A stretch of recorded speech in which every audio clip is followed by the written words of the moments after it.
Chapter 10.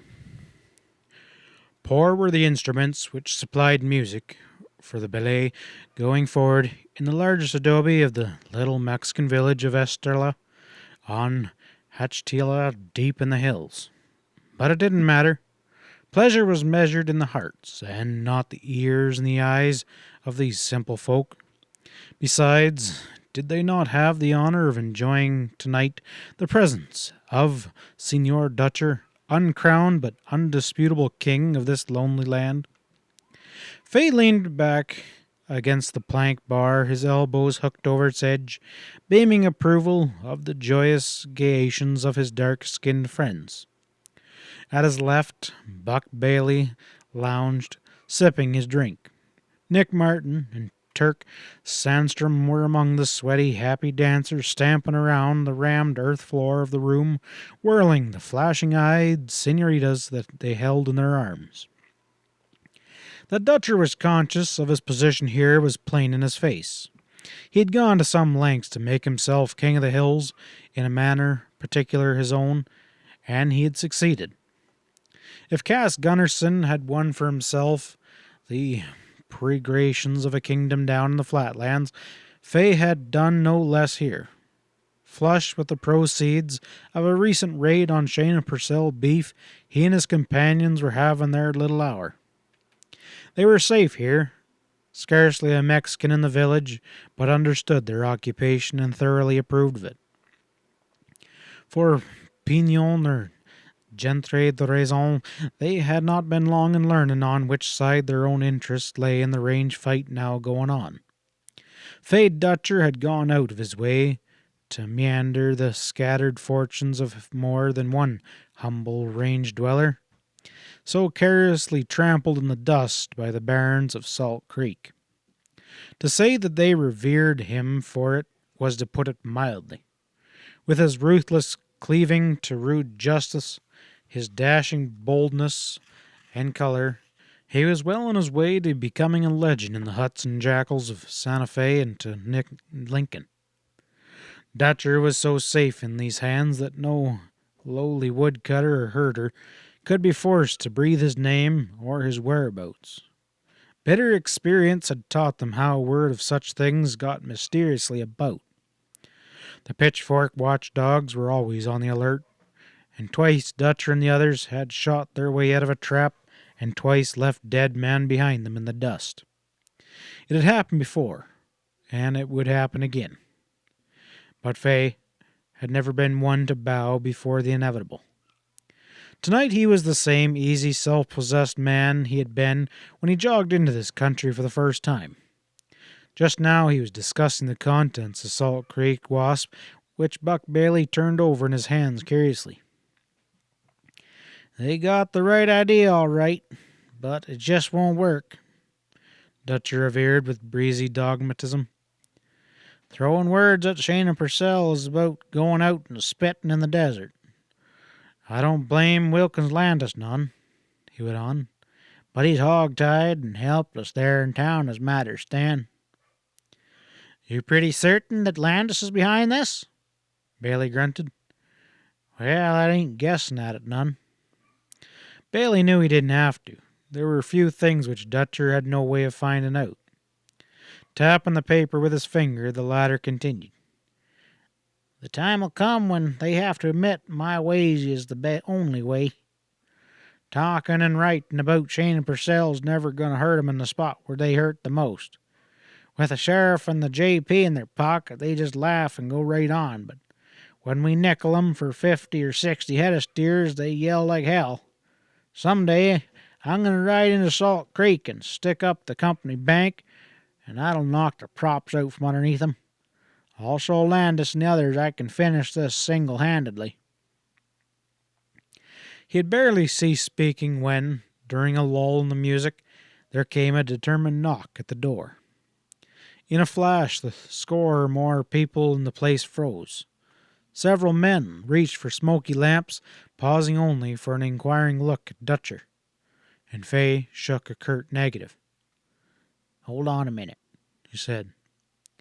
In the sudden descending silence, he moved to the door.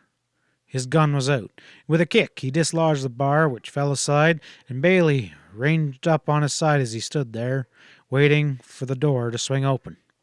Martin and Sundstrom were cocked and ready. Dutcher raised his voice. "Come on in."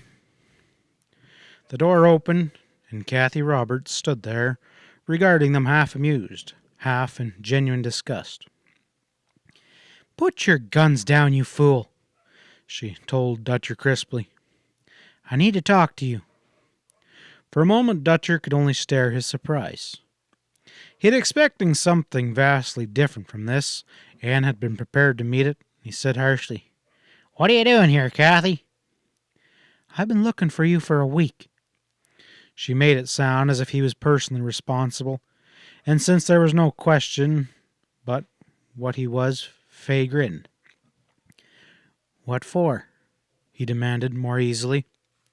Instead of answering, Kathy looked about the room, meeting the stares coolly and indifferently, and turning back then, Dutcher made a gesture of disposal. Had it been a royal command, it would not have been made more promptly. The music struck up once more, and laughter and freedom returned. Kathy and Dutcher might never have been in the room for all the attention that was paid to them. Fay held the door open for the girl, stepped outside with her, and pulled it shut. They paused there in comparative quiet, with only the stars to watch them. "Fay, I reckon you know as much as I do about what's going on down there in Salt Creek." Dutcher nodded. "I've seen it in the Wasp," he admitted. "And you know who's behind it?" "Yeah, Landis, anyway." "And the Colcards?" She named a half a dozen other supporters, and went on with some account of their plans for the future. Fay listened, unmoved, and suddenly Kathy broke off. "You don't take no stock in any of this, do you?" she demanded. "Why should I? It'll be a bust." "If it is," she retorted, "it is because of Ballard and Lyle Charter and a few other red-headed fools like you who don't know where to stop. That's why I'm here, Fay Dutcher." "Well, fire on," he growled. She surprised him by the moderation of her next words. "It's these folks in town. They figure they need a leader, someone who can ride herd on Ballard and Chatter and Menfee and the rest. They've been talking about Clark Rayburn. You know where he is, Fay?" "Yeah, sure I do." "Well, then where is he?" Kathy could not curb the eagerness in the question, and she hung on to the answer.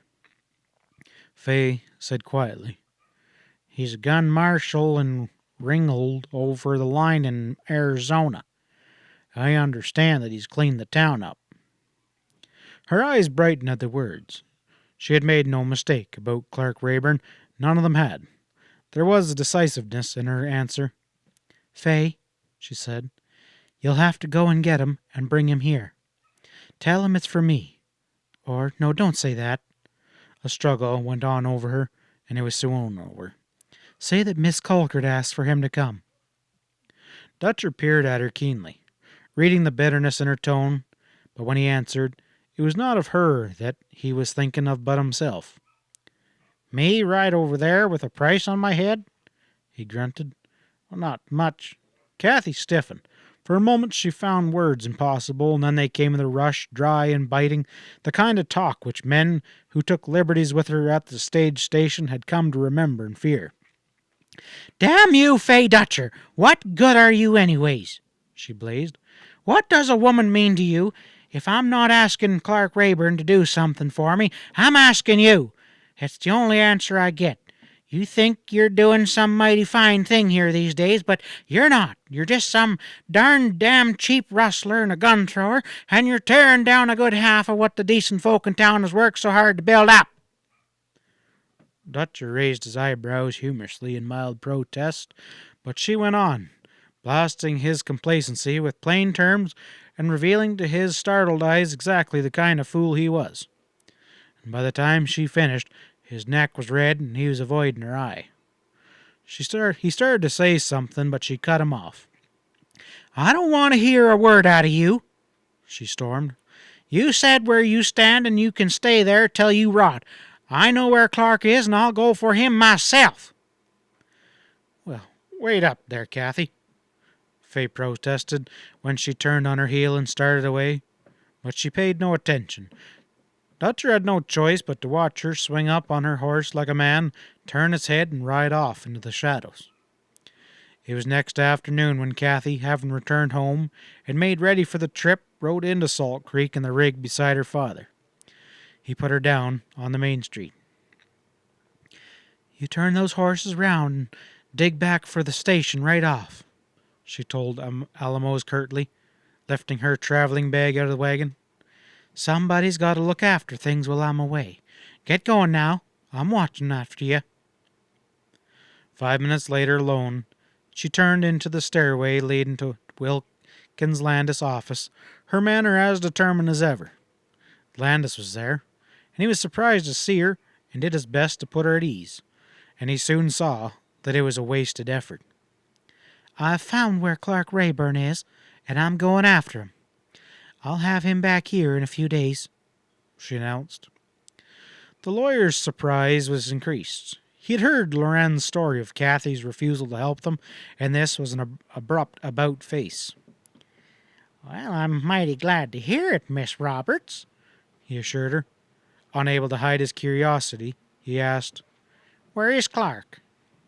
She repeated what Fay Dutcher had told her, and Landis' brows rose at the end. If Rayburn is a peace marshal now, it looks like he's exactly the man we need, he declared, studying her clean face, so still and firm, with its fearless green eyes. He was asking himself why she was doing this. Certainly it could not be for Loren Colkert. Well, she must be in love with Rayburn, he thought. Aloud he said, But there's some danger attached to this trip to Ringgold there, Miss Roberts. Perhaps it would be better to send someone else, perhaps some man? Again, Kathy was conscious of an unaccustomed warmth stealing over her at the respect of his tone. The positiveness in her attitude dissolved, and she almost reserved as she answered. I don't mind, Mr. Landis. I want it this way. I told you I'd do what I could. Yet she drank in his obvious concern as he inquired in the detail regarding her plans. He shook his head at the end. It was plain he agreed to let her go only because he must. You'll promise that you'll be careful and that you'll take no unnecessary chances, he persisted. I couldn't allow anything to happen to you while you're doing this for us. Time was when Kathy had snapped the head off a man who showed this amount of solitude towards her. She felt no impulse to do so now.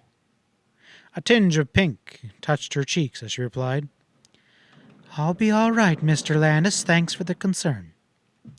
Kathy took her departure a few minutes later, alone only because both understood it was the better part of wisdom for her to board the stage unattended.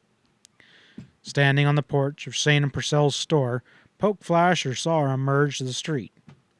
No sign of his thoughts arrived in his emotionless face, but his gaze was fixed. A moment later, he swung up the street in Kathy's wake. He was in time to watch her climb upon the westbound stage. Asking himself what her purpose could be, he strolled down. Reaching the stage, he thrust his head into the window. There were several passengers inside beside Kathy, but Poke's pale gaze went to her face and remained there. Taking a trip, kid? He inquired. Kathy looked at him sharply. Yes, I am, she snapped.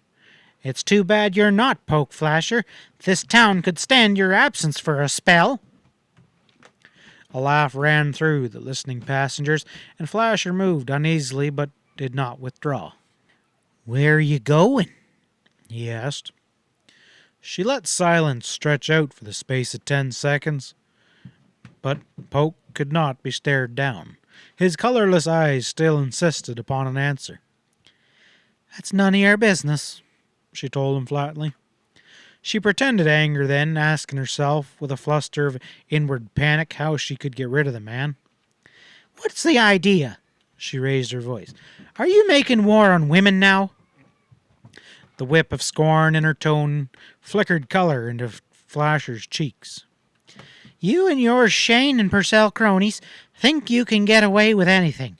If the men in this town weren't a bunch of spineless fish, they'd have heaved a lot of you out of here long ago." Polk's flush deepened. He appeared about to retort sharply, and thought better of it. He bored his eyes. They never wavered from the girl's face. "I asked you a question, girlie." "And if you were doing what you ought to do, you wouldn't have time to bother girls who happen to be by themselves," she threw at him. An idea struck her, and with an abrupt movement she produced a copy of the latest number of the Salt Creek Wasp, and she thrust it under Polk's nose. "Here, read this to occupy your spare time."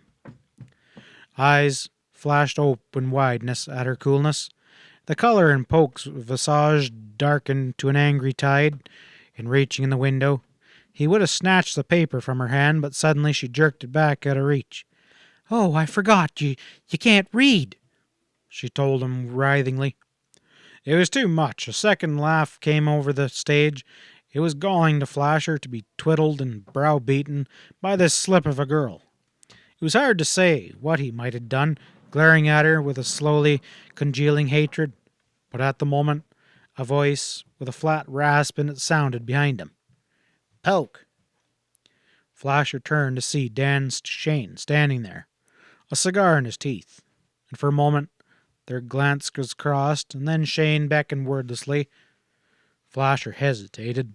Experience had taught him to respect the order of this man, however. With a sullen expression, he stepped back from the stage just as its driver emerged from the station. Sitting in her corner, hands tortured into fists at her sides but outwardly calm, Kathy saw Polk join Dan Shane for a murmured word, and then both turned to gaze at her speculatively. Such attention at this strung her nerves tightly, nor did she relax until Rocky Harden started the stage with a jerk, and it bowled rapidly out of town towards the west. Even then her relief was tinctured with rueful reflections. In flaying Polk Flasher as she had done, she had won a momentary victory, but not without cost. Even now she knew Flasher and Dan Shane were wondering about her, asking themselves where she was going and why. End of chapter 11.